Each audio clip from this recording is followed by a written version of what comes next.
नमस्कार, आप देख रहे हैं मुकाबला। मेरे साथ मैं हूं संकेत उपाध्याय। हाथरस में जो हैवानियत हो रही है वो आपने देखा। पिछले हफ्ते पूरे हफ्ते हमने कवरेज की एनडीटीवी इंडिया पर। जिस तरीके से बर्बरता के साथ उस पीड़िता के साथ रेप हुआ, रेप के आरोप लगे, किस तरीके से पुलिस पर आरोप लगा कि उन्होंने रेप की एफआईआर ही बहुत देर की, विलंब की उसको दर्ज करने में। उस समय पुलिस का यह कहना था कि वो जैसे जैसे जो मामला सामने आया हमने उसको रजिस्टर किया। उसके बाद उसको दिल्ली लाया गया। इस पर परिवार का आरोप था कि वो भी लेट लाया गया। अगर जिस तरीके से उसके साथ मारपीट हुई थी, जल्दी इलाज करा दिया गया होता तो शायद आज वो पीड़िता बच जाती हाथरस में। लेकिन उसके बाद जो हो रहा है, बुधवार को, थर्सडे को, फ्राइडे को जैसा प्रकरण खुला है वो एकदम दिल दहला देने वाला है। क्योंकि जो घिनौना कृत्य किया है इन हैवानों ने वो तो एक बात, उसके बाद प्रशासन जो कर रहा है उसके लिए कौन जिम्मेदार है और उसके लिए प्रशासन खुद को जिम्मेदार ठहराएगा या नहीं, यह बहुत बड़ी बात है। आप सब जानते हैं क्या क्या हो रहा है, किस तरीके से रात के अंधेरे में 2:30 बजे रात में परिवार की मर्जी के बगैर, उनकी मर्जी नहीं थी उसके बावजूद अंतिम संस्कार कर दिया। वो कहते चले जा रहे हैं, एम्बुलेंस के सामने लेट रहे हैं कि मत करो, लेकिन फिर भी कर दिया। उसके बाद कंटेनमेंट जोन डिक्लेयर कर दिया हाथरस को, उस गांव को, पीड़िता के गांव को। लेकिन ठीक वहीं पर थोड़ी दूर में अभियुक्तों के समर्थन में एक रैली निकल रही है। तब कोई कोविड कंटेनमेंट जोन नहीं है, तो एक कोविड का बहाना इस्तेमाल करके ताकि कोई चला ना जाए। अब सुनने में आ रहा है लोगों को वहां इजाजत दे दी गई है। उसके बाद तरह तरह की बातें, हाथरस के डीएम का संदेश आना, वो वीडियो लीक हो जाना जिसमें वो कह रहे हैं कि मीडिया चली जाएगी, अब तुम देख लो अपना बयान, क्या करना है क्या नहीं करना। तो आज मुकाबला में जो हम सवाल पूछना चाहते हैं वो है ये, हाथरस पर रोज हो रही है हैवानियत। हमारे हिसाब से तो एक ही बार नहीं हुई, रोज हो रही है। पहले बेटी खोई और क्या अब परिवार इज्जत खो रहा है। ना अंतिम संस्कार है, ना सम्मान है। अपने घर में बंधक बना है पीड़ित का परिवार। और अब तर्क यह दिया जा रहा है कि बात तो कर रहे हैं वो मीडिया से, कहां बंधक है, कुछ नहीं है। और यह भी सुनने में आ रहा है कि अब नार्को टेस्ट भी होगा परिवार का, कि वो सच बोल रहे हैं कि झूठ। तो मुकाबला में जो आज हम बड़ा सवाल पूछने जा रहे हैं, इन सारे घटनाक्रम से एक चीज समझ में आती है थोड़ी थोड़ी, और वो ये है कि क्या छुपाना चाहती है उत्तर प्रदेश की सरकार। क्या है, जाहिर सी बात है कुछ छुपाना चाहते होंगे ना, इस वजह से रात में 2:30 बजे आपने कर दिया अंतिम संस्कार और उसके बाद आप इतना सब कुछ बंद किए चले जा रहे हैं। क्या छुपाना चाहते हैं आप, यह सवाल उत्तर प्रदेश की सरकार दे। और सबसे बड़ी बात जो हम पूछना चाह रहे हैं, क्या यूपी में मानवाधिकार नाम की कोई चीज नहीं है? मतलब आप यूपी के बॉर्डर में जैसे ही घुसे तो मानवाधिकार अपने घर छोड़ करके आए, और अगर यूपी में आपका घर है तो फिर भगवान बचाए। क्या यह स्थिति है उत्तर प्रदेश में? क्या अब सरकार के हाथों पीड़ित हो रहा है परिवार? इस पर हम चर्चा करेंगे अपने मुकाबला में। सबसे पहले मैं स्वागत करना चाहता हूं चंद्रशेखर आजाद का। आप चीफ हैं भीम आर्मी के।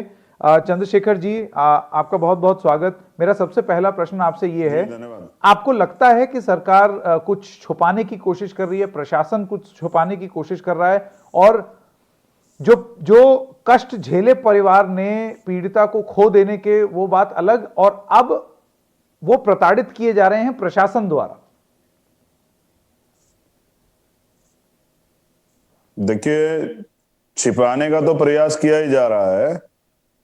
अगर छिपाने का प्रयास नहीं हो तो चोरों की तरह जो है, एक बेटी को जो पीड़ित थी, जिसके लिए पूरे देश में आक्रोश था, उसको ऐसे उसके शव को जलाया नहीं जाता। उत्तर प्रदेश सरकार किसी भी तरह से अपराधियों को बचाने में लगी है। कुछ अधिकारी कर्मचारी सस्पेंड किए गए हैं, उनसे कुछ नहीं होने वाला, क्योंकि वो अधिकारी कर्मचारी वही कर रहे थे जो सीएम उनको कह रहे थे। एसआईटी की रिपोर्ट और बहुत सारी चीजें सामने आ रही है, लेकिन मैं भरोसा नहीं कर सकता हूं, क्योंकि जिस तरह की कार्रवाई हुई है, पीड़ित परिवार को जिस तरह बंधक बना के रखा गया, पीड़ित परिवार से मीडिया को नहीं मिलने दिया गया, जैसे उत्तर प्रदेश में घुसते ही कॉन्स्टिट्यूशनल राइट खत्म हो जाते हैं, फंडामेंटल राइट खत्म हो जाते हैं, जिस तरह से एडीजी का बयान आता है कि रेप नहीं हुआ है, जिस तरह से तमाम जो है नार्को टेस्ट और सब चीजों की बात हो रही है, तो मुझे लगता है कहीं ना कहीं जो है ये फिर वही कड़ी पे आ जाता, जैसे पीड़ित परिवार के खिलाफ ही मुकदमा होता, जैसे उन्नाव वाले केस में हुआ था कि पीड़ित का के चाचा को ही बंद कर दिया जाता है, उसके साथ जो है साक्षी महाराज वाले केस में जो हुआ था, वो जो एक और बीजेपी के नेता तो उनके केस में हुआ था कि लड़की पे उल्टा मुकदमा करके उसके साथियों को उनको जेल भेज दिया गया। तो मुझे लग रहा है कि अब पीड़ित परिवार को ही जो है फंसाने का और उनको बेइज्जत करने का इतना कुछ तो उन्होंने खो दिया, अब उनको बेइज्जत करने का इंतजाम सरकार कर दिए, जिससे कि वो ये दिखा सके कि यहाँ उत्तर प्रदेश में अपराध नहीं हो रहा है, लोग राजनीति कर रहे हैं। चंद्रशेखर जी, मुझे आप ये बताइए कि प्रशासन क्या छुपाना चाह रही है और ऐसी क्या बातें हैं जो कि एक सवालिया निशान लगाते हैं, क्योंकि अब जो होना था वो तो हो गया, जो राज थे वो तो, जो अंतिम संस्कार हो गए रात में, परिवार को जो पार्थिव शरीर है वो भी नहीं देखने दिया गया, और उसके बाद लगातार ये दबाव डालना, कैसे हिम्मत हो रही है प्रशासन की बार बार दबाव डालने की? आपको लगता है कि सिर्फ एक सस्पेंड कर देने से, कि हाथरस में कुछ पुलिस अधिकारियों को सस्पेंड कर दो तो उतना काफी होगा? क्या अपने दम पर ये एक्शन ले सकते थे वो अधिकारी?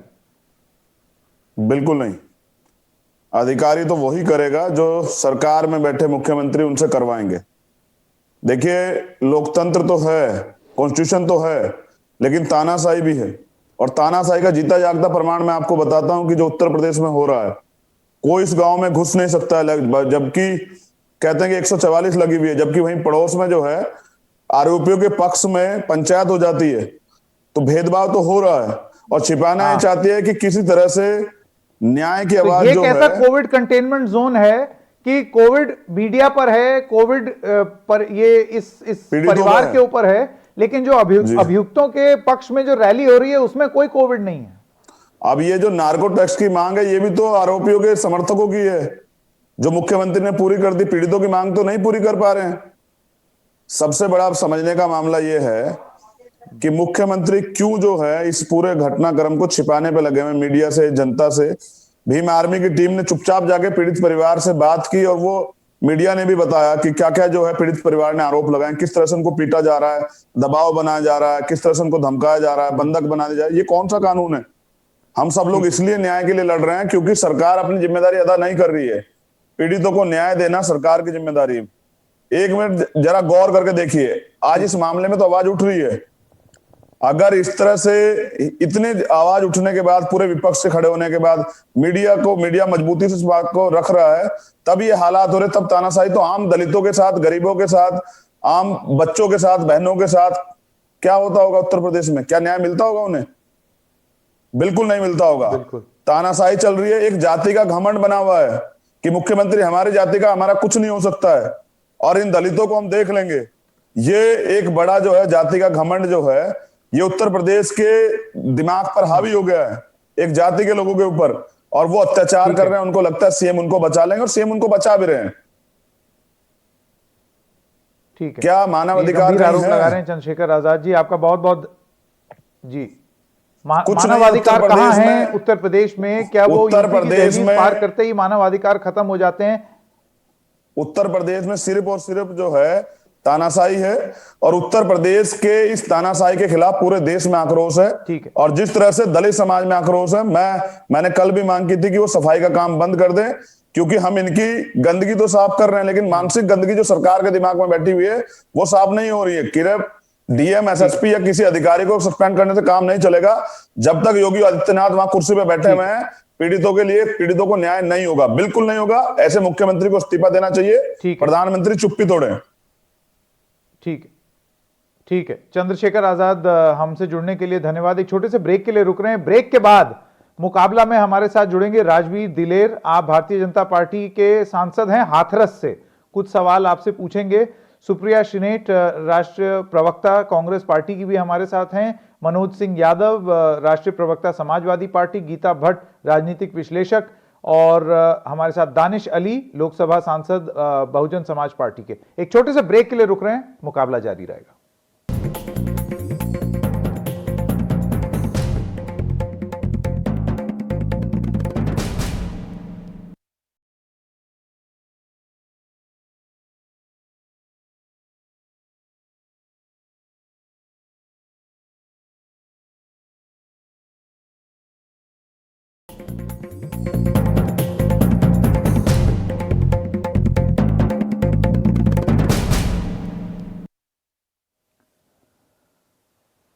स्वागत है आपका एक बार फिर से मुकाबला के भाग 2 में। राजवीर दिलेर, आप भारतीय जनता पार्टी के सांसद हैं, हाथरस से हमारे साथ हैं, और सुप्रिया श्रीनेट भी हैं। मैं सुप्रिया जी पहले आपके पास आना चाहता हूं।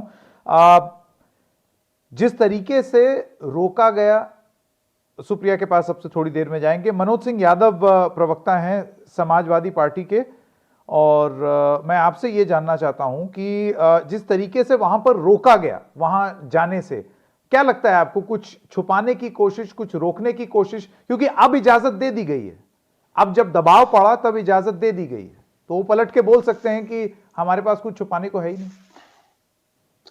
देखिए, आपने अपने कार्यक्रम के संदर्भ में ही बताया संकेत जी कि क्या ऐसा है जो छुपाना चाह रही थी भारतीय जनता पार्टी। मैं भारतीय जनता पार्टी से पूछना चाहता हूं कि आप तो नारी गौरव, नारी महिमा, और आप तो उस परंपरा को, आप उस हिंदू धर्म के नायक बनते थे जिसमें यह कहा जाता है कि यत्र नारी पूजन्ते रमन्ते तत्र देवता। आपने उस धर्म संस्कृति का क्या करा? आप एक नारी को तो Z+ सिक्योरिटी देना चाहते हैं, बहुत अच्छी बात है। हो सके तो आप जो सुरक्षा मोदी जी को है वही सुरक्षा दे दीजिए, हमें कोई ऐतराज नहीं है। लेकिन एक गरीब के बेटी को आप उसकी लाश तक उसके परिवार वालों को नहीं दे पाए। और मैं मीडिया के साथियों को बधाई देना चाहूंगा कि कम से कम आपने जो इस प्रकरण में जो आपने अभी कहा कि हैवानियत की हदें पार करी जा रही हैं, हाथरस में हैवानियत की हदें पार की जा रही, जब मीडिया का और पूरे देश के लोगों का जब दबाव पड़ा है, तब जाकर के अभी आज सुबह इन्होंने सुबह जाकर के उसको स्वीकृति मीडिया के बंधुओं को दी है। आपने संदर्भ में इसके कहा, आप मीडिया के लोगों को नहीं जाने देना चाह रहे हैं, लेकिन जिस वर्ग के लोगों ने उस बिटिया के साथ दरिंदगी किया, उसी वर्ग के लोग, आप विपक्ष के लोगों को नहीं जाने देना चाह रहे हैं। लेकिन उस पीड़िता के घर से 100 मीटर मैं राजवीर दिलेर जी के पास जाना चाहता हूं। जी यादव जी, आपकी बात मैं समझ गया। राजवीर दिलेर जी, आप अगर मेरी, पीड़िता के घर के 100 मीटर की दूरी पर वो कौन लोग हैं जो सभा कर रहे हैं? योगी जी बताएंगे। पत्रकारों को जाने से लॉ एंड ऑर्डर खराब हो रहा है। वो कौन लोग हैं जो अपने सूरवीर का परिचय दे रहे हैं? वो वही अपराधी हैं, और वही दुर्दांत जो लोग अपराधी बलात्कारी थे, उन्हीं के साथी। जी गीता भट्ट, मैं आपके पास आना चाहता हूं। आपने सुना अभी यादव जी का क्या कहना है कि क्या छुपाना चाहते हैं, क्या रोकना चाहते हैं। और दूसरी चीज, उत्तर प्रदेश के संदर्भ में कहां गई सब मानवाधिकार वाली एजेंसियां? क्या ये फिट मामला नहीं बैठता? क्योंकि जो हमने सुना प्रशासन की तरफ से, प्रशासन तो चलिए छोड़ दीजिए, जो हमने राजनीतिक बयान सुने हैं वो ये है कि हाथरस के बदले राजस्थान की बात हो रही है। कहीं भी रेप होना जो है वो एक जघन्य अपराध है, और उसकी कड़ी शब्दों में बातचीत होनी चाहिए उसके बारे में। लेकिन यहां की बात हो तो वहां की बात कर दें, इधर बोला जाए तो उधर बोल दें, ये कहां की समझदारी हुई? सवाल तो पूछे जाएंगे ना रात में 2:30 बजे अगर आप अंतिम संस्कार करेगा प्रशासन। देखिए, आपका बिल्कुल जायज प्रश्न है, और ये कुछ जो आपने प्रश्न उठाए वो चिंताजनक भी है। पर मैं 2 बातें यहाँ प्रारंभ में कहना चाहूंगी। पहली बात ये कि जिस प्रकार से, देखिए, एक बहुत ही घृणित कार्य हुआ है, और पूरी की बिल्कुल सजा मिलनी चाहिए और शीघ्र मिलनी चाहिए। उसके लिए जो व्यवस्थाएं करने की जो है उत्तर प्रदेश सरकार जो कर सकती है, या जो आप कानून के प्रावधानों के अनुसार कर सकते हैं, SIT का तुरंत गठन किया गया, और उसकी प्रारंभिक रिपोर्ट जो आई है, प्रिलिमिनरी रिपोर्ट आई है, उसी के आधार पर वहां के जो SP हैं और 4 जो वहां के बाकी पुलिसकर्मी हैं उनको निलंबित किया गया है, और अब शायद कल आने वाली है उसकी पूरी रिपोर्ट। और उसके ऊपर शीघ्र कार्रवाई करने का खुद जो शीर्ष नेतृत्व है उत्तर प्रदेश का, उसने इस बात का कमिटमेंट दिया है। मैं दूसरी बात एक ये कहना चाहूंगी यहाँ, जो कि वो भी एक विचार करने का जो विषय है, वो यह है कि जो विपक्षी दल आज जो हाई मॉरल ग्राउंड रखते हुए नैतिकता के मापदंडों पर जो प्रश्न चिन्ह लगा रहे, उंगली उठा रहे हैं, वो भूल गए खटीमा में 1994 में उत्तराखंड की महिलाओं के साथ विपक्ष छोड़ दीजिए। एक सेकंड को, अगर मैं एक सेकंड गीता भट्ट जी, अगर मैं आपसे ये बोलूं कि आप ऐसे मानिए कि विपक्ष है ही नहीं, आप दुनिया में अभी बहुत सारे लोग बोलेंगे कि विपक्ष नहीं है, आप भी ये मान लीजिए कि चलिए तो ये हम लोग अज्यूम कर लेते हैं विपक्ष नहीं है।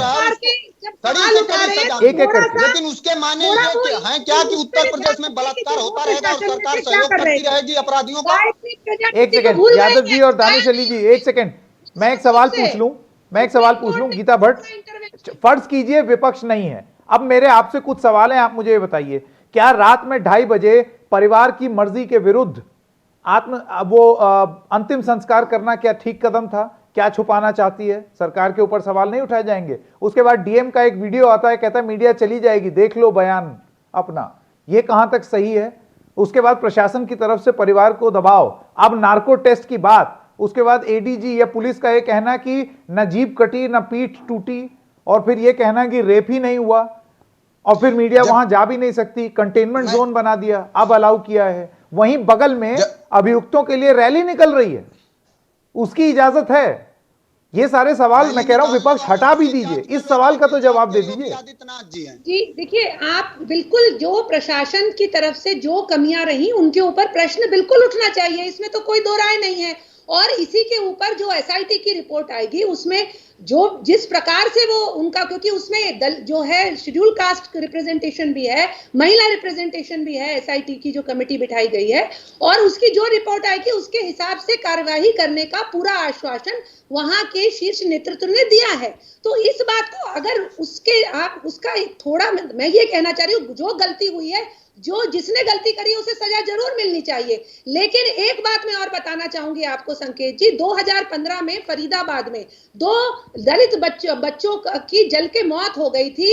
राहुल गांधी से लेकर येचुरी जी से लेकर सारे बड़े बड़े नेता पहुंचे और सीधे प्रधानमंत्री को निशाना बनाया था। और सीबीआई की जब बाद में रिपोर्ट आई थी तो वो रिपोर्ट से क्या पता चला था कि अंदर से कुंडी बंद थी और अंदर ही लालटेन गिरने से मृत्यु हुई थी, लेकिन किसी ने इस अपने शब्द वापस नहीं लिए थे। तो सामाजिक जीवन में जो लोग होते हैं, नहीं, अब देखिए वो जब समय आएगा तब सवाल, फिर देखिए फिर इसको व्हाट अबाउटरी की श्रेणी में रखा जाएगा। मैं दानिश अली के पास जाना चाहता हूँ, एक सेकंड, दानिश अली के पास जाना चाहूंगा। यहाँ कार्यवाही चल रही है, गलती है, पूरी सजा मिलनी चाहिए, और पूरी उत्तर प्रदेश की जो सरकार है उसको पूरी तरह से सजा जिसमें आप बार बार गीता भट्ट, आपकी वो प्रकरण क्या था, आप उस पर बात लेकर के जा रही हैं कि वो प्रकरण क्या था, सच्चाई क्या थी, बलात्कार हुआ या नहीं, मर्डर किसने किया, इसकी बात कर रही हैं। मैं एक सेकंड के लिए वो चैप्टर ही आप हटा दीजिए, प्रशासन ने क्या किया बुधवार से लेकर के अब तक, मैं उसका सवाल कर रहा हूं, और उस पर त्वरित कार्रवाई क्यों नहीं हो रही है? यही किसी और राज्य में होता तो क्या बीजेपी हल्ला नहीं काटती? सीधी सी बात है। दानिश अली, मैं आपसे जानना चाहता हूं कि क्या प्रशासनिक तरीके से या प्रशासन की तरफ से मानवाधिकारों का उल्लंघन हुआ है? क्या यह भी कोई बताने वाली बात है? संजय जी, एक बात तो क्लियर हो गई कि उत्तर प्रदेश में आज की डेट में कोई लोकतांत्रिक व्यवस्था नहीं। जिस तरीके का गुंडाराज, जिस तरीके का प्रशासनिक गुंडाराज पिछले 3 दिन में पूरे देश ने देखा मीडिया के माध्यम से, उसमें अगर अभी भी कोई ये कहे कि उत्तर प्रदेश में एक डेमोक्रेटिकली इलेक्टेड गवर्नमेंट चल रही है, तो मैं समझता हूं उससे ज्यादा मजाक की बात कोई नहीं होगी। जिस तरीके से पहले दिन से उस बच्ची के को, भाई आपको कौन रोक रहा था कि उसका इलाज पहले दिन आप उसको दिल्ली के एम्स में शिफ्ट कर देते? आपको किसने रोक? आपने एक हफ्ते तक एफआईआर लॉन्च नहीं करी। आपका उत्तर प्रदेश शासन के अधिकारी कहते हैं कि ये फेक न्यूज है, उसके बाद भी आप सरकार को, अधिकारियों को बचाने की कोशिश कर रहे हैं। जिस तरीके की धमकी वहां के डीएम ने परिवार को दी, जिस तरीके का रोल कल देखा पूरे देश के मीडिया के थ्रू कि किस तरीके से, मतलब ये सरकार है या ये फासिस्ट रिजिम की शुरुआत है?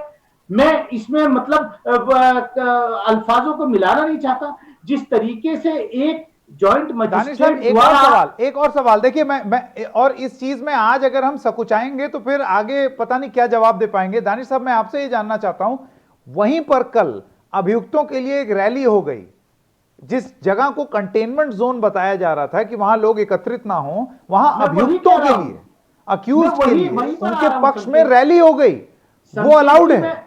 मैं आपसे, मेरा सवाल यह है कि क्या क्या ये बोल देना कि उत्तर प्रदेश की सरकार सभी जाति और सभी वर्ग के लोगों को एक समान ट्रीट करती है, ये सही नहीं होगा? ऐसा कैसे, हिम्मत कैसे हो गई आपको इस तरीके से करने की? क्या सिर्फ इसलिए कि इन लोग दलित थे या पिछड़ी जाति के थे? नहीं, दलित तो थे, पिछड़ी जाति के थे, इसलिए उनकी उसकी मतलब हिंदू परंपराओं के खिलाफ रात के 2:30 बजे उसकी बॉडी को जला दिया जाता है। वो अंतिम संस्कार नहीं हुआ, वो जलाई गई है बॉडी, पहले बलात्कार और उसके बाद दलित की बेटी की लाश को जला दिया गया डीजल पेट्रोल छिड़क के। इससे ज्यादा शर्मनाक बात कोई हो नहीं सकती। और दूसरी बात, एक तरफ जिन लोगों ने किया उनके समर्थन में रैली हो रही है, वहां कंटेनमेंट जोन नहीं है, और पार्लियामेंटेरियंस अगर जाते हैं तो किस तरीके से देखा कि जॉइंट मजिस्ट्रेट महिला पार्लियामेंटेरियन को पकड़ के जो है खींचता है, किस तरीके से एमपी इसको जो है धक्का मार के गिराते हैं। ये फासिस्ट रिजिम की शुरुआत के पास भी मैं तो कह रहा हूं कि ऑनरेबल सुप्रीम कोर्ट को सो मोटो ये कॉग्निजेंस लेना चाहिए, और अगर जरा भी लज्जा है तो देश के मतलब जो लोकसभा राज्यसभा के, पर आप चाहें तो आप भी तो सांसद हैं दानिश साहब, आप विपक्ष का सांसद होने के नाते आप भी तो चाहें तो सुप्रीम कोर्ट मूव कर सकते हैं, इस बारे में सरकार को ज्ञापन दे सकते हैं, सरकार पर दबाव बना सकते हैं, क्योंकि ये तो सरासर मानवाधिकार का उल्लंघन है। संकेत जी, मैं यही कह रहा हूं, मैं इंतजार कर रहा हूं क्या लोकसभा राज्यसभा के चेयरमैन जो है इसका नोटिस लेंगे या नहीं।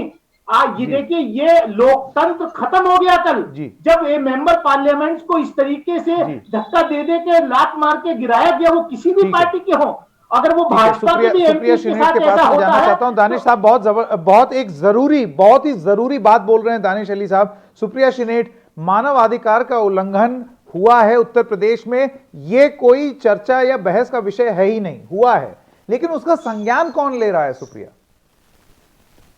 ऐसा है संकेत जी कि करीब 20-25 मिनट की बहस हो चुकी है और अभी तक किसी ने यह नहीं कहा कि योगी सरकार के मुंह पर तो करारा तमाचा इलाहाबाद हाई कोर्ट ने मारा है, जब उन्होंने गांधी जी को अपने पहले पैराग्राफ में कोट करके इस मामले को सो मोटो संज्ञान में लिया है। पहली बात। दूसरी बात, सारी तरह की बातें कर रहे हैं। गीता भट्ट अपने आपको राजनीतिक विश्लेषण कहती हैं, आप एक महिला भी हैं, और आप किस तरह से वॉट अबाउटरी कर रही हैं मैडम, किस तरह की घटना हो रही है उत्तर प्रदेश में। आज मैं उत्तर प्रदेश में हूँ और आपको मैं बताती हूँ यहाँ हुआ क्या है।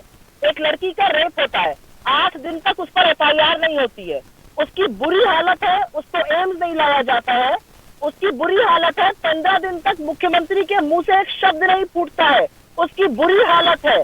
बाल और महिला विकास मंत्रालय की मंत्री जो बहुत बड़ी खैरख्वाह बनती थी ह्यूमन राइट्स की और औरतों के राइट्स की, उनके मुंह में दही जमा हुआ है। प्रधानमंत्री मोदी जी दुनिया के सारे विश्व के पता नहीं कहां से लोगों को ढूंढकर ट्विटर पे विश करते हैं, एक शब्द नहीं बोलते। उसके बाद उसकी डिग्निटी इन डेथ तक नहीं, उसको केरोसिन से जला देते।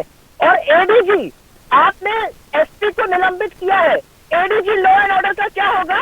उन्होंने आकर कहा, संकेत ये इंपॉर्टेंट बात है, मैं इसको पुरजोर तरीके से रखना चाहती हूँ, उन्होंने आकर प्रेस कॉन्फ्रेंस करके कहा रेप नहीं हुआ क्योंकि सीवन नहीं मिला। उनको शायद लॉ 30 साल पहले का याद है, जब वो पुलिस अकेडमी में थे। जो सुप्रीम कोर्ट का वर्डिक्ट है Babulnath versus state of UP 1994 का, और जो इंडियन पीनल कोड धारा 375 का संशोधन किया गया निर्भया कांड के बाद 2013 में, वो साफ तौर से कहता है कि सीमन का मिलना या पीनस का पेनिट्रेशन होना ही रेप नहीं है, इसकी कोशिश करना भी रेप है। तो सारा महकमा जुट गया है ये प्रूव करने में कि रेप ही नहीं हुआ है। ये किस तरह के मानवाधिकार का उल्लंघन है? और ये योगी सरकार पर तो कलंक है ही, ये दिल्ली में बैठी हुई मोदी सरकार पे भी कलंक है। इनका एक मंत्री इसके बारे में बात करने को तैयार नहीं है, ना दलित के बारे में बात करते हैं, ना बेटी के बारे में बात करते हैं। ऐसा क्यों है? सुनील भराला हमारे साथ भारतीय जनता पार्टी के नेता जुड़ गए हैं। सुप्रिया, बहुत कुछ जरूरी मुद्दे उठा रही हैं आप, और आपने ये जिक्र सही किया कि इलाहाबाद लखनऊ बेंच जो है इलाहाबाद हाईकोर्ट की, उसने क्या कहा आइए आपको बता दें। सुनील भराला जी, उनका ये कहना था हाथरस एक क्रूरता अपराधियों ने पीड़िता के साथ दिखाई, इसके बाद जो हुआ अगर वो सच है तो उसके परिवार के दुखों को दूर करने के बजाय उनके जख्मों पर नमक छिड़कने के समान है। मृत्यु के बाद गरिमापूर्ण तरीके से अंतिम संस्कार भी एक मौलिक अधिकार है। मृतक के शव को उनके घर ले जाया जाना चाहिए, लेकिन ऐसा नहीं किया। सुनील भराला, अदालतें कह रही हैं, लोग कह रहे हैं, लेकिन आप 300 से ज्यादा विधायक लिए और 300 से ज्यादा सांसद लिए, आपकी पार्टी पे फर्क नहीं पड़ता। आपको नहीं लगता ये मानवाधिकार का उल्लंघन है? एक आदमी से मैंने ये वर्ड ह्यूमन राइट्स वायलेशन नहीं सुना है रूलिंग पार्टी से। आपको नहीं लगता ये ह्यूमन राइट्स का वायलेशन है? वापस जाएंगे भराला, लेकिन गीता भट्ट मैं आपसे पूछना चाहता हूं, आप मुझे बताइए, क्या आप खुल के आज बोल सकती हैं कि ये ह्यूमन राइट्स, ये मानवाधिकार का उल्लंघन है जो कि उत्तर प्रदेश में हुआ है? और एनएचआरसी, एनसीडब्ल्यू, सारी एजेंसियों को जांच करना चाहिए। ये नहीं कि एक एसआईटी जांच करेगी, नतीजा आएगा तो देखेंगे। हम देखेंगे नहीं हो सकता। सुनील भराला हमारे साथ वापस आ गए। सुनील भराला, मैं आपसे पूछना चाह रहा हूं, आपकी पार्टी के किसी भी सदस्य से ये मैंने क्यों नहीं सुना कि ये मानवाधिकार का उल्लंघन है? संकेत जी, मानव अधिकार का उल्लंघन नहीं है ये बहुत दर्दनाक घटना है, और इतनी बड़ी दर्दनाक घटना है, इस पे माननीय मुख्यमंत्री जी ने एसआईटी की जांच बैठाने के साथ साथ पहली बार नार्को टेस्ट हो रहा है, और नार्को टेस्ट के साथ में आपको बता दें कि एसपी को, डीएसपी को और सबको सस्पेंड, निलंबित कर दिया गया है, और इसमें ऐसी कार्रवाई होगी, थोड़ा सा धैर्य रख लीजिए। मात्र केवल क्या, क्योंकि हो क्या रहा है संकेत जी, आप मुझे बताइए, नहीं बात दूसरी हो रही है। सुनील भराला जी, आप, गीता भट्ट और लोग, आप ले जाकर के जो प्रकरण हुआ है उसके बारे में बात कर रहे हैं, मैं दूसरी बात कर रहा हूं। मेरा ये कहना है कि प्रशासन जो करा है, प्रशासन ने जो किया है, और उसको जिस तरीके से राजनीतिक रूप से भारतीय जनता पार्टी के नेता डिफेंड कर रहे हैं, क्या ये सब, आपका कोई भी नेता इसको ह्यूमन राइट्स वायलेशन क्यों नहीं मानता? रात के 2:30 बजे आप किसी का अंतिम संस्कार कर देंगे परिवार की मर्जी के विरुद्ध, विजुअल्स हैं उसके बाद डीएम जो है वो टेप पर आ जाता है, कैद हो जाता है, कहते हैं कि मीडिया चली जाएगी, देख लो अपना बयान, और ये सब आप कहते हैं ह्यूमन राइट्स वायलेशन नहीं है? कि पुलिस के वहां लोगों ने जो ये मानव अधिकार का उल्लंघन के साथ तो बात दूसरी है, लेकिन जो हिंदू संस्कृति है, हिंदू रीति नीति है, उसके आधार पर रात को नहीं हो सकता, लेकिन उसी कारण से माननीय मुख्यमंत्री जी ने इनको निलंबित किया है, और ये इतनी बड़ी घटना है, इसमें बड़ी कार्रवाई होगी, थोड़ा सा धैर्य रखिए, मात्र थोड़ा धैर्य रखिए। जानना चाहता हूं कि क्यों आप इतना सकुचा रहे हैं इसको मानवाधिकार का उल्लंघन बोलने में, कि प्रशासन की तरफ से और नेताओं की तरफ से मानवाधिकार का उल्लंघन हो रहा है, ये आप क्यों नहीं बोल रहे हैं? कोई रोल नहीं है इसमें, नेताओं का रोल कहना बिल्कुल गलत बात है, निराधार है, वहाँ उनका कोई रोल नहीं था। वहाँ केवल जो जिन अधिकारियों ने मनमानी की थी उनके खिलाफ कार्रवाई माननीय मुख्यमंत्री जी ने की है। सुनील भराला और गीता भट्ट आज, सुनील भराला और गीता भट्ट आज की डेट में ये क्यों नहीं बोल सकते कि प्रशासन ने जो उत्तर प्रदेश में किया है वो मानवाधिकार का उल्लंघन है? जो हुआ उस पीड़िता के साथ वो एक बात, उसकी जांच होनी चाहिए, लेकिन उसके बाद का जो प्रकरण हुआ है उसके लिए आप किसको जिम्मेदार ठहराएंगे? वो सारा जो है, देखिए ये सारी चीजें, संकेत जी आप इतने वरिष्ठ पत्रकार हैं, पूरा देश में आपकी एक अलग पहचान है। मैं वरिष्ठ कनिष्ठ वो छोड़ दीजिए, आप, मैं आपसे सिर्फ ये पूछ रहा हूँ, क्यों नहीं आप ये कह सकते कि ये मानवाधिकार का उल्लंघन है? आप क्यों नहीं कह सकते? 4 दिन, अभी एसआईटी को 3 दिन हुए हैं, और अभी 4 दिन के अंतरकाल में ही बड़ा कार्रवाई हो रही है, होगी, कोई रोक नहीं। भराला जी, एक इंसान होने के नाते जिसके सीने में दिल है, आप इसको मानवाधिकार का उल्लंघन क्यों नहीं बोल सकते? इतना क्या सकुचाना? उल्लंघन हुआ है, मैं कह रहा हूं, मैंने कहा ये बातें कि आप किसी भी हिंदू रीति नीति के नाते रात को आप जबरन उसको नहीं कर सकते थे, इसीलिए तो एक्शन हो रहा है। मैं ये कह रहा हूं बार बार इस बात को कि ये किसी और उसके बाद दबाव डालने की कोशिश परिवार पर, कोई दबाव नहीं। और उसके बाद एक सेकंड, बीजेपी का मैं आपको बता दूं, उसके बाद बीजेपी जो है वो ट्वीट कर रही है, मीडिया को बदनाम करने की कोशिश कर रही है, तमाम चीजें शुरू, एक फैक्ट्री जैसी लग गई है। क्या आप मानते नहीं है इस बात को कि क्लिप रिलीज की जा रही है, रिपोर्टरों के फोन टैप हो रहे हैं? माननीय मुख्यमंत्री जी ने कहा है कि ऐसा समूह नाश होगा उन बलात्कारियों का भी, अपराधियों का भी, और षड्यंत्रकारियों का भी, जो षड्यंत्र में लिप्त है, सारी चीजों पे। सरकार के तंत्र का कब होगा? यहाँ बहस सरकार के तंत्र पर हो रही है। जो बलात्कारियों ने किया है उनकी बात अलग, यहां सरकारी तंत्र ने जिस तरीके से मानवाधिकार का उल्लंघन किया है उसकी बात हो रही है। मैं जल्दी से वापस जाना चाहता हूं सुप्रिया शिनेट और और मनोज सिंह यादव। आपने सुना सुनील भराला क्या कह रहे हैं, आपका एक एक प्रतिक्रिया ले। जो आप सवाल खड़े कर रहे हैं मानवाधिकार को लेकर, तो मानवाधिकार में चाहे पत्रकारिता के सूचकांक में, चाहे मानवाधिकार के, चाहे डेमोक्रेसी के, मानवाधिकार पर काम करने वाली संस्था एमनेस्टी थी इंटरनेशनल, उसने अपना भारत से बोरिया बिस्तर बांध लिया क्योंकि सरकार उसी के पीछे पड़ गई थी। तो मानवाधिकार की और लोकतंत्र की नैतिकता की बात करना भारतीय जनता पार्टी के सामने भैंस के आगे बीन बजाने जैसा है। आपने जो सवाल किया बहुत मूल सवाल है कि जहां आप विपक्ष के नेताओं को, देश भर के पत्रकारों को जाने से रोकते हैं, वहीं किस जाति समूह के लोग, उस जाति समूह के ये लोग थे जिन जाति के लोगों ने उस दलित बिटिया के साथ दुराचार किया, और वहीं वो मीटिंग कर रहे हैं। ये कहता है उत्तर प्रदेश में जातिवाद से ऊपर उठ करके सरकार कार्रवाई करती है, ये एक सीधा साधा प्रमाण है कि ऐसा नहीं होता कि एक तरफ एक पिछड़ी जाति के पिछड़ी जाति के गांव में आप कोविड का कंटेनमेंट जोन बना देंगे और अपर कास्ट लोग जो हैं वो बाहर बैठ करके धरना प्रदर्शन दें, वो आपको मंजूर है?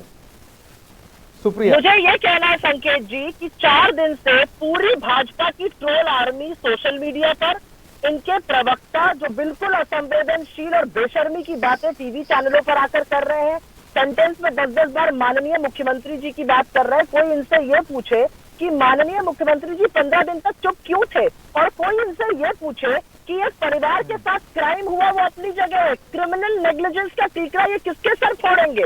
अगर गैर भाजपा शासित प्रदेश है तो वहां पर मुख्यमंत्री रिस्पॉन्सिबल है, अगर उत्तर प्रदेश है तो डीएम के साथ ठीकरा फोड़ा जाएगा, एसपी के साथ ठीकरा फोड़ा जाएगा। अरे सूबे के मुखिया मुख्यमंत्री जी हैं, लॉ एंड ऑर्डर की जिम्मेदारी उनकी है। आज आप पीड़ित परिवार का फोन ले लेते हैं, उनको नजरबंद कर देते हैं, मीडिया को डराते, हर समय ये बोलना कि फलाना भ्रमित कर रहा है, ढमकाना भ्रमित कर रहा है, ये बवाल कर रहा है, वो बवाल कर रहा है, और एक आप ही हैं जो शांति का स्थापना करना चाहते हैं और आपका प्रशासन जो है वो एकदम भोली गऊ है। तो ऐसा नहीं है, क्योंकि मानवाधिकार का उल्लंघन हुआ है। और अगर सरकार ये पलट के बोलती है, जैसे बड़ी फेमस आदत होती है हर सरकारों की, सिर्फ बीजेपी ही नहीं, ये ह्यूमन राइट्स वाले, कहां गई थी इनकी ह्यूमन राइट्स वहां, कहां गई थी ह्यूमन राइट्स वहां।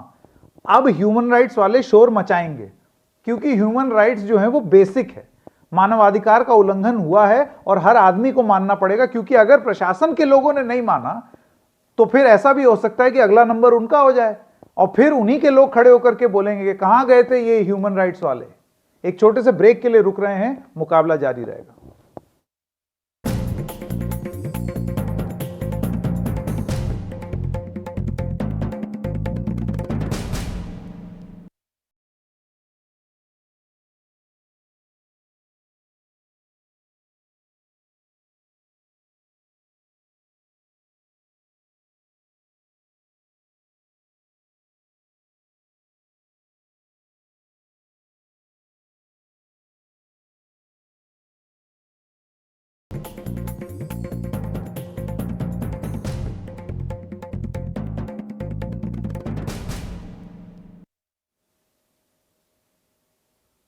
गीता भट्ट, मैं आपके पास आना चाहता हूं। क्या बिगड़ जाएगा अगर लोग ये कबूल कर लें कि एक मानवाधिकार का उल्लंघन हुआ है, जात के आधार पर प्रशासन ने कार्रवाई की है और उसके सजा उनको मिलनी चाहिए? अगर आप ये मान लेंगे तो क्या लोगों में आपका मान बढ़ेगा या घटेगा? सरकार का काम कैसे हो गया कि परिवार की मर्जी के विरुद्ध आप अंतिम संस्कार कर दें? क्या छुपाने की कोशिश हो रही थी? गीता भट्ट।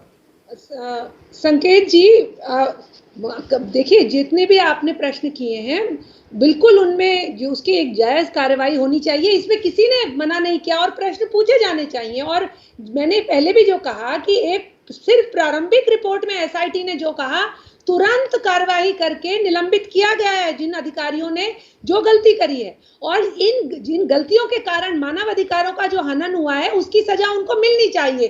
पर मैं आपसे एक बात पूछना चाहूंगी कि निर्भया के साथ जो घृणित कार्य हुआ था, उसके जो अपराधी थे उनके सजा होनी चाहिए थी कि नहीं होनी चाहिए थी फांसी की?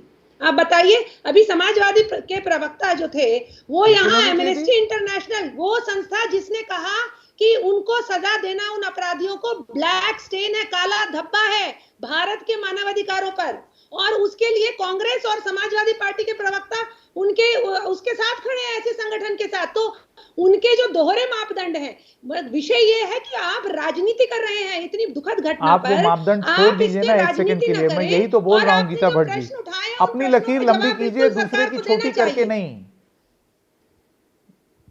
बिल्कुल जवाब देना चाहिए, ये आपने ठीक बोला। और आज उत्तर प्रदेश के मुख्यमंत्री योगी आदित्यनाथ ने यह भी आदेश दिए हैं कि मुख्य सचिव गृह जो अवनीश अवस्थी हैं और डीजीपी वो लोग जाएं, मिलें परिवारजनों से। जितनी जल्दी ये प्रशासन समझ जाए या ये सरकार समझ जाए कि इस चीज को डिफेंड करने से वो लोगों के बीच में अपनी इज्जत और खोएंगे, उतना बेहतर। क्योंकि अब जैसे कि अब हम एक छोटी सी ब्रेक ले रहे हैं, लेकिन ब्रेक के बाद आपको जो मूड है लोगों का, जो गुस्सा है लोगों का, रोष है, उसके बारे में बताएंगे। एक मशहूर एक्टर हैं ब्रिजेश हिरजी, उन्होंने एक कविता पढ़ी है पुष्पमित्र उपाध्याय की, जिसके शब्द हैं, द्रौपदी अब शस्त्र उठा लो, अब गोविंद ना आएंगे। तो एक ब्रेक के लिए रुक रहे हैं, ब्रेक के बाद आपको ब्रिजेश हिरजी जो वो कविता पढ़ते हैं इस संदर्भ में, हाथरस के संदर्भ में, वो आपको सुनाएंगे।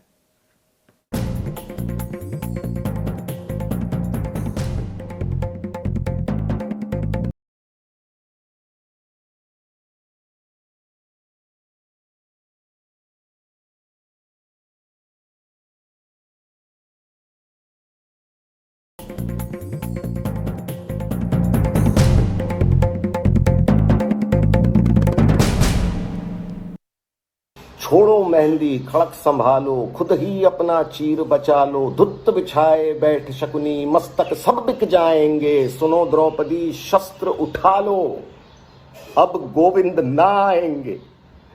कब तक आस लगाओगी तुम बिके हुए अखबारों से, कैसी रक्षा मांग रही हो दुशासन दरबारों से।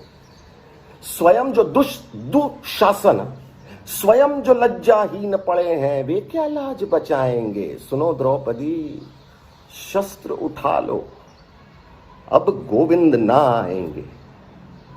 कल तक केवल अंधा राजा, अब गूंगा बहरा भी है, होठ सी दिए हैं जनता के, कानों पर पहरा भी है। तुम ही कहो ये अश्रु तुम्हारे किसको क्या समझाएंगे। सुनो द्रौपदी शस्त्र उठा लो, अब गोविंद ना आएंगे।